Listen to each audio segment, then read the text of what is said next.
He promised you this time would be different. And the moment you started packing your bags, the second you threatened to walk away for good, he showered you with affection. He swore he'd change, wrote you those heartfelt letters, and for a moment, just for a moment, you let yourself believe him. The apologies felt so real, and the promises for the future finally seemed within reach.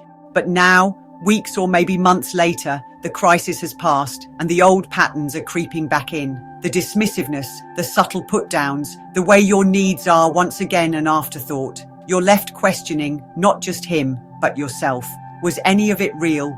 Or was it just another performance? Another brilliant tactic to get you back under his control? It's a dizzying, painful place to be. And if you're in that place right now, I want you to know your confusion is completely valid. You're not crazy for feeling this way. Together, we're going to cut through that confusion. We're going to break down the critical differences between a narcissist's fake performative change and what genuine transformation actually looks like. Because understanding their playbook is the first step towards taking back your power and protecting your peace. Please don't forget to like, subscribe, and hit the bell so you never miss another video. Before we jump into the signs, we have to talk about the why. Why do they even do this? A narcissist's entire world revolves around an insatiable need for control and something called narcissistic supply. That's the admiration, attention, and validation they need to prop up their incredibly fragile sense of self. When you threaten to leave, you're not just leaving a relationship, you're threatening to cut off their supply and their control over you.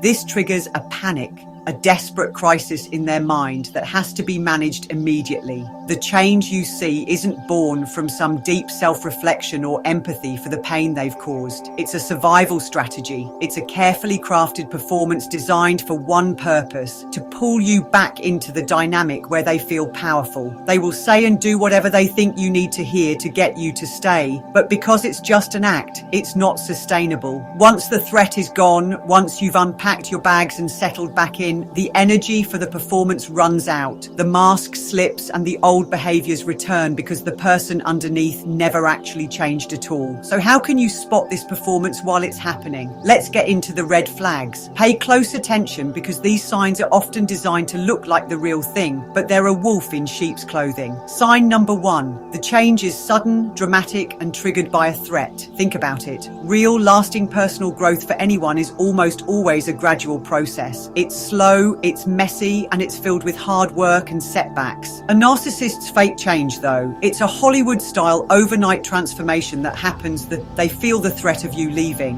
One day they're cold and critical. The next, after you've finally had enough, they're suddenly the most attentive, self-aware partner on the planet. This rapid shift is a massive red flag. It's not proof of a breakthrough, it's proof of a tactic. They are reacting to a crisis, not engaging in a process of change. The transformation is aimed at getting control back, not at genuine growth. If the change only happens when they're about to lose you, you have every reason to be suspicious. Sign number 2. The future faking goes into overdrive. Future faking is one of the most powerful tricks in the narcissist's toolkit. This is when they make huge, sweeping promises about your future together to keep you hooked. When they sense they're losing you, they will crank this up to 11. Suddenly, everything you've ever begged for is on the table. They're talking about marriage, buying that dream house, finally taking that trip to Italy, or starting a family. These promises feel like a beautiful shared dream, but they're hollow. They have no real intention of following through. The goal is to create an illusion of a future so compelling that it makes you forget how much pain you're in right now. If their grand words about tomorrow aren't backed up by small, consistent, concrete actions today, you are likely being future faked. Sign number 3, they drown you in love bombing. Love bombing is that intense, over-the-top flood of affection and attention that probably started your relationship. Well, it makes a powerful comeback when they feel you slipping away. This isn't just them being extra nice, it's an overwhelming tsunami of praise, gifts, and declarations of undying love. It feels intoxicating, like you're finally getting the person you fell in love with back. But this isn't real affection. It's a calculated campaign to get you addicted to them again. It's a shortcut to repair the emotional damage and remind you of the good times. The problem is, this fire hose of affection isn't sustainable.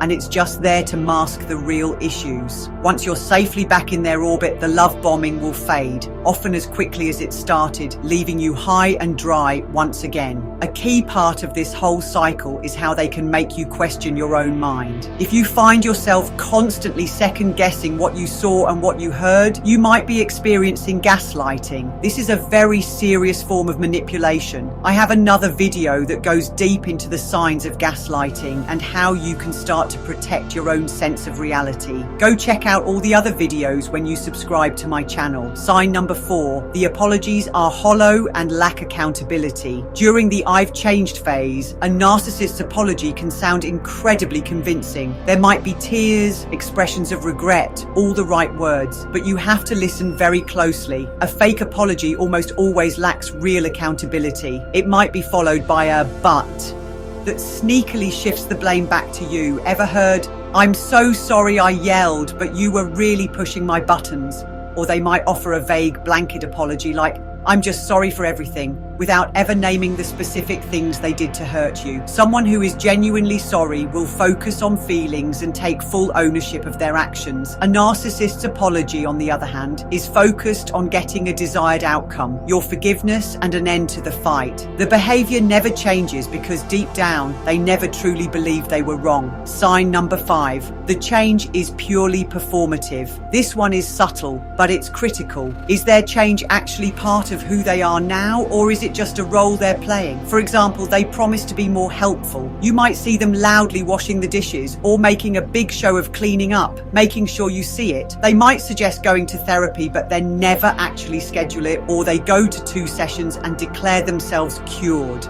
This is performative change. They are going through the motions because they know it's what you want to see. There's no internal shift. You can often feel this in your gut. It feels like they are acting out the part of a changed person rather than truly being one. This performance is exhausting for them, which is exactly why it never ever lasts. This is the ultimate test. As things calm down and you start to settle back in, you might try to maintain the healthy boundaries you set during the conflict. A person who has genuinely changed will respect those boundaries, even if they find them difficult.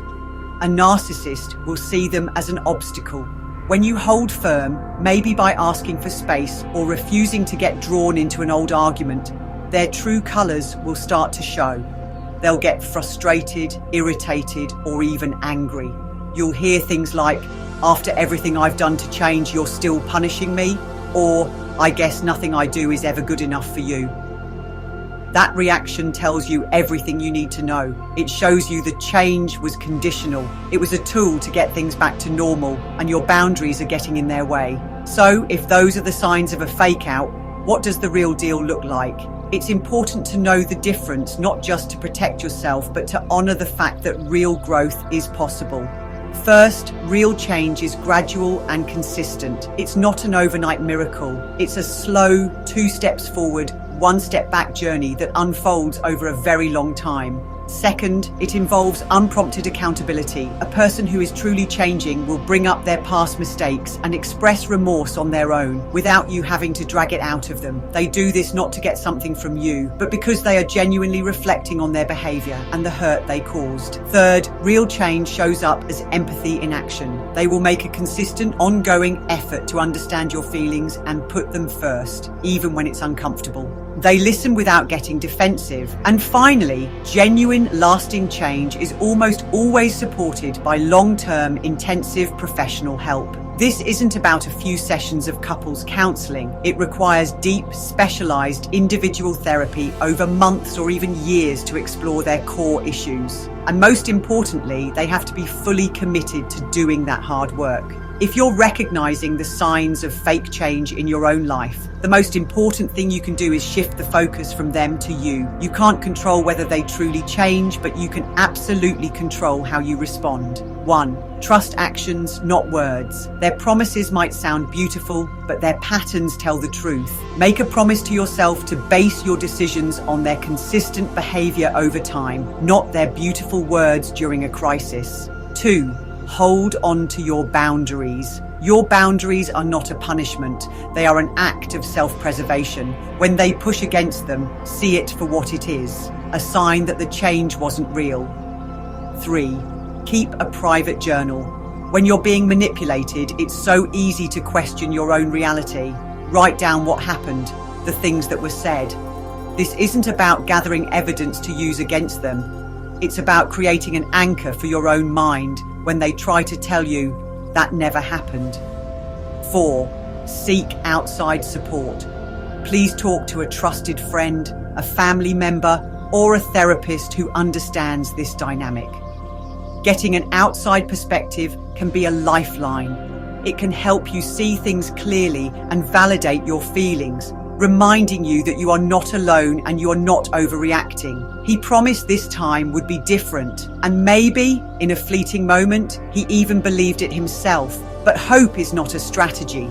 The exhausting cycle of fake change, love bombing and future faking, only to slide back into the same painful reality, is deeply damaging to your spirit. Recognizing the difference between a temporary tactic and a true transformation isn't about judging them. It's about protecting yourself. It's about honoring your need for a relationship built on consistency, respect, and real accountability. You deserve a love that is genuine, not one you have to constantly fight for. Your peace is worth more than their performance. If this resonated with you, please consider sharing your experience in the comments. Reading each other's stories can be so validating, and it's a powerful reminder that you are not on this journey alone. Please don't forget to like, subscribe, and hit the bell so you never miss another video. Thanks so much for watching, and remember, you're not alone. If you need support, just reach out using the link below. Also, check the other links in the description. You'll find my free ebook and my Amazon book on toxic relationships if you're ready to dive a little deeper. Take care, stay strong, and I'll see you in the next video.